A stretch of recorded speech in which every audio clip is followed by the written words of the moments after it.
باپ کا انتقال حضور کے اس دنیا پہ قدم رکھنے سے پہلے ہی ہو گیا تھا. ابھی شکم مادر میں تھے کہ حضرت عبداللہ کا انتقال ہو جاتا ہے. در یتیم پیدا ہوئے. 6 سال کی عمر میں ابوا کے مقام پر ریت کے ٹیلے آئے تو وہاں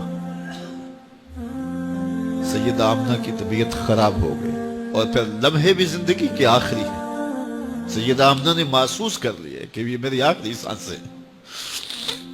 سیدہ پاک نے حضور کے سر پہ ہاتھ رکھا اور روتے ہوئے کہا کہ بیٹا، ہر نئی چیز نے پرانا ہو جانا ہے، ہر باقی نے فنا ہو جانا ہے. میں بھی جا رہی ہوں. وَذِكْرَ بَاقْ وَوَلَدْتُ طُهْرًا، لیکن میرا ذکر نہیں مٹے گا، اس لیے کہ تیرے جیسا ستھرا بیٹا چھوڑ کے جا رہی ہوں. یہ آخری لفظ تھے سیدہ پاک کے کہ سیدہ آمنہ سلام اللہ علیہا کا انتقال ہو گیا. خیر، حضور ماں سے لپٹ گئے. امی آپ آگے بولتی نہیں ہیں، لیکن خاموش ہو گیا تھا چمن بولتا. حضور نے وہیں پھر اپنی ماں کی تدفین کی. تدفین کے بعد ام ایمن کے ساتھ سواری پر بیٹھ جاتے ہیں اور چمٹ جاتے ہیں ام ایمن کے ساتھ، اور وہ جا کے حضرت عبد المطلب کے سپرد کر دیتی ہیں. تو حضرت عبد المطلب حضور کو آغوش میں لے کے بڑا روئے اور ام ایمن سے کہا کہ میرے اس بیٹے کا تم نے خاص خیال رکھنا ہے.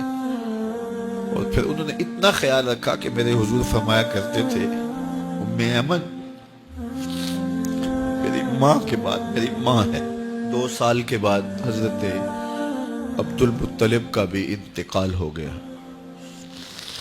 ابن حشام کے یہ لفظ سینہ چیرتے ہیں کہ جب امیر قریش کا جنازہ اٹھا تو سارا مکہ جنازے کے لیے امڑ آیا، لیکن لوگوں نے 8 سال کے ایک بچے کو دیکھا جو دیواروں سے لپٹ لپٹ کے رو رہا تھا. آج یہ سہارا بچھن گیا تھا. پھر چچا کی کفالت میں آئے. پھر ایک وقت آیا کہ وہ بھی اس دنیا کو چھوڑ گئے، اور اسی سال حضور کی اہلیہ کا انتقال بھی ہوا، اور اس سال کا نام عام الحزن، دکھوں کا سال رکھا. اہل مکہ نے جو سلوک کیا وہ کسی سے بھی مخفی نہیں ہے. پتھر مارے، گڑھے کھودے، کانٹے بچھائے، اجریاں ڈالی، اپنے گھروں کے کوڑے لا کے حضور کے گھر کے سامنے رکھ دیے.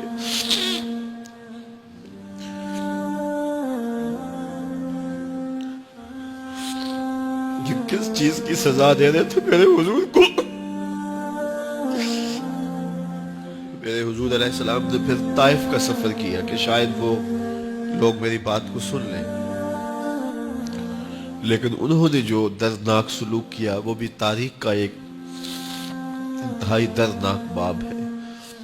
انہوں نے اوباشوں کے ہاتھوں میں پتھر دیے، اور جس راستے میں میرے حضور نے گزرنا تھا ان کو اس راستے پہ کھڑا کر دیا اور کہا ان پہ سنگ زنی کرو.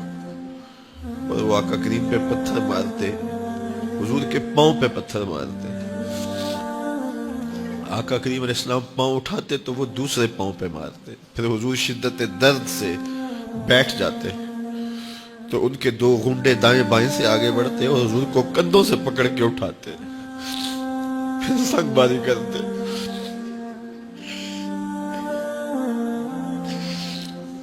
نالین حضور کے خون سے بھر گئے.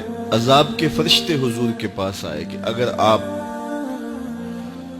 بد دعا بول دیں تو ابھی ہم ان پہاڑوں کو جوڑ دیتے ہیں اور یہ طائف کے لوگ پس جائیں گے. ان پہاڑوں کے درمیان آسمان سے پتھر اتریں گے، ان کے سر کچل دیے جائیں جنہوں نے آپ کو دکھ دیے. اب صحابہ جو ساتھ تھے انہیں بھی شدید آرزو تھی کہ حضور ان کے لیے بد دعا کرے، انہوں نے بڑا دکھ دیا. تو پھر حضور کے ہاتھ اٹھ گئے. صحابہ کا خیال یہ تھا کہ ابھی حضور کی زبان کھلے گی اور بد دعا کے لفظ نکلیں گے اور یہ پیس دیے جائیں گے. لیکن جب وہ لب کھلے، وہ پتلی پتلی گلے قدس کی پتیاں، وہ لبہائے دور جب کھلے تو لفظ کیا تھے؟ اے اللہ میری قوم کو ہدایت دے دے. یہ مجھے جانتی تھی اور کہا کہ مجھے ان کی نسلوں سے ایمان کی توقع ہے.